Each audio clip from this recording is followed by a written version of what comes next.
নমস্কার বন্ধুরা, আজ আমি তোমাদের বলবো কিভাবে বাইনারি টু অক্টাল কনভার্ট করা হয়। বাইনারি মানে হচ্ছে বেসে 2 থাকবে, আর অক্টাল মানে হচ্ছে বেসে 8 থাকবে। তো প্রথমে যে সংখ্যাটি দেওয়া আছে 101010.0101, তো এখান থেকে অক্টাল কনভার্ট করার জন্য প্রথমে একটি সূত্রের কথা বলে দিই। এই ডান সাইডে দেখো 1 2 4 8 16 এভাবে সামনের দিকে এগোতে থাকবে, 32 64 128 এভাবে এগোতে থাকবে। তো অক্টালে কী করতে হবে, 3টে সংখ্যা ধরতে হবে, ঠিক আছে।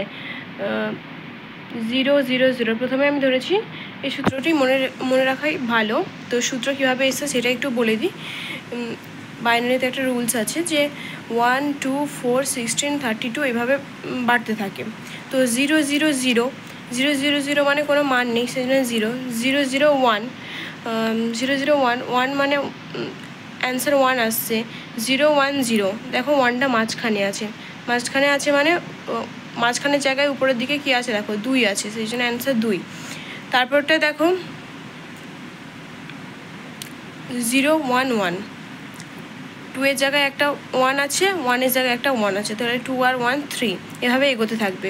তো এখানে দেখো 1 0 1 0 1 0, তো 1 0 1-এ এখানে কি বেরিয়েছে দেখো 1 0 1-এ বেরিয়েছে 5। প্রথম 3টা করে সংখ্যা ধরতে হবে, ঠিক আছে, সেই জন্য প্রথম 3টা সংখ্যাকে ধরেছি। 1 0 1 থেকে 5 0 1 0, সেই জন্য 2। আর দশমিকের এপাশের সংখ্যাগুলিকে দেখো 0 1 0 1, তো প্রথম 3টে সংখ্যাকে ধরলে হবে 0 1 0, ওখান থেকে 0 1 0 করলে হচ্ছে 2। আর 1-এর পরে যেহেতু শুধু 1 পড়ে আছে, 1-এর সামনের দিকে আরও 2টো 0 বসাতে হবে, কারণ 3টে করে সংখ্যা নিতে হবে।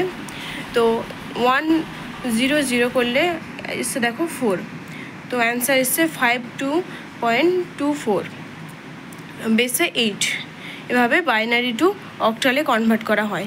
আর তোমরা অবশ্যই কোশ্চেন 2টা চেষ্টা করবে, যদি না পারো আমাকে কমেন্টে বলবে, আমি অ্যান্সারটা করে দেবো।